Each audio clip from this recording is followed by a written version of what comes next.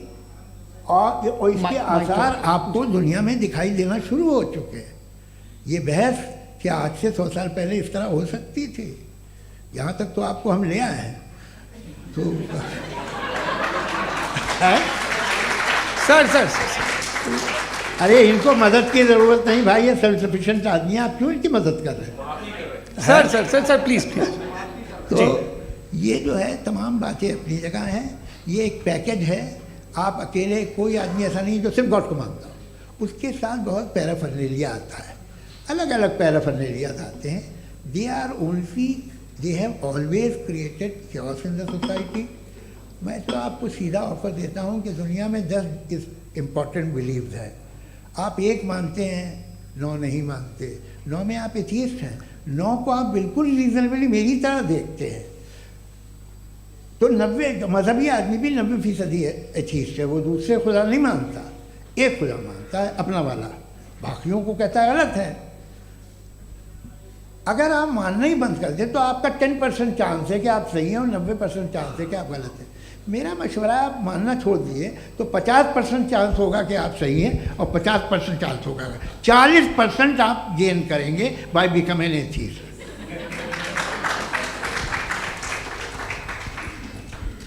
ये एक फरसूदा ख्याल है, ये ख़त्म हो रहा है। हो सकता है मेरी ज़िंदगी में ना हो, लेकिन ये हो जाएगा। जो बातें ये इनको आप मेटाफिज़िकल ये वो ऐसे रिस्पेक्टेबल टर्म दे दिए, ये तो उन लोग के हैं जिन्हें ना फिज़िक्स मालूम थी ना मेटा मालूम था, ये उन्होंने आपको दिए हैं। जी बहुत शुक्रिया आप दोनों लोगों का। और अब इस बातचीत का आखिरी राउंड शुरू होगा, डज गॉड एग्जिस्ट की ये बहस मुफ्ती शमाइल नदवी और जावेद अख्तर साहब के बीच। आप लोग अपने अपने हाथ ऊपर करेंगे, मैं यहाँ से तय करूँगा। और माइक हमारे पास है क्या? एक ही माइक है ऑडियंस के लिए? 2 माइक है, एक इस तरफ एक इस तरफ, ठीक है। तो जी सबसे पहले हमारी सहयोगी हैं मारिया शकील जी, पूछिए सवाल। थोड़ा सा रुकेंगे ताकि कैमरे का फ्रेम आप पर आ जाए, आपकी तो प्रैक्टिस है टीवी की। जी नदवी साहब, मैं खुदा को मानती हूँ, पहले मैं इसी प्रमाइस से शुरू कर रही हूँ और ये बता रही हूँ आपको, मैं मानती हूँ। लेकिन कुछ सवाल हैं जो जावेद साहब ने उठाया, उसका जवाब आपको देना चाहिए। पहला सवाल ये कि गज़ा में सालों से छोटे बच्चे मर रहे हैं, वो उनको, अगर खुदा मर्सीफुल है, हम मानते हैं कि अल्लाह ताला में बहुत ताकत है, तो वो बच्चे क्यों मर रहे हैं? दूसरी बात ये कि अगर कंटिजेंसी की जो आप बात करते हैं, पूरे मुस्लिम ममालिक मिल कर के भी उन गज़ा के बच्चों को क्यों नहीं बचा पा रहे हैं? क्योंकि अगर वो चाहते, क्योंकि अल्लाह ताला उन पर हुकूमत करते हैं, सब पर हुकूमत करते हैं, तो वो उनको क्यों नहीं बचा? जी थैंक यू वेरी मच। बहुत अच्छा किया आपने इस चीज़ को जिक्र कर दिया, मैं इसको और अच्छे से एक्सप्लेन करने की कोशिश करता हूँ। देखें, जहाँ तक आपने कहा कि गज़ा के बच्चों को मारा जा रहा है, देखें 2 वर्ल्ड व्यू है, एक एथिस्टिक वर्ल्ड व्यू, एक थीस्टिक वर्ल्ड व्यू है। बच्चे मर रहे हैं दोनों वर्ल्ड व्यू में, लेकिन हमारा वर्ल्ड व्यू कह रहा है कि रिकॉम्पेंस है, ये कह रहे हैं कि उनका मरना बेकार जाने वाला है, कोई उसका रिकॉम्पेंस नहीं है, चूँकि इनके यहाँ आखिरत और अल्लाह का कोई तसव्वुर या गॉड का कोई तसव्वुर नहीं है।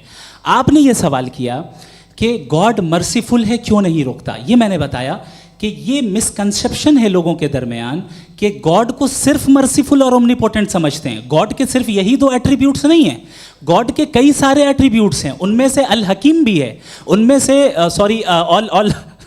ऑल वाइज भी है, ऑल नोइंग भी है। लिहाजा अगर इस दुनिया में किसी को तकलीफ आ रही है और गॉड उसको नहीं रोक रहा है, वो इसलिए नहीं रोक रहा है चूंकि इंसानों को फ्री विल दिया गया है।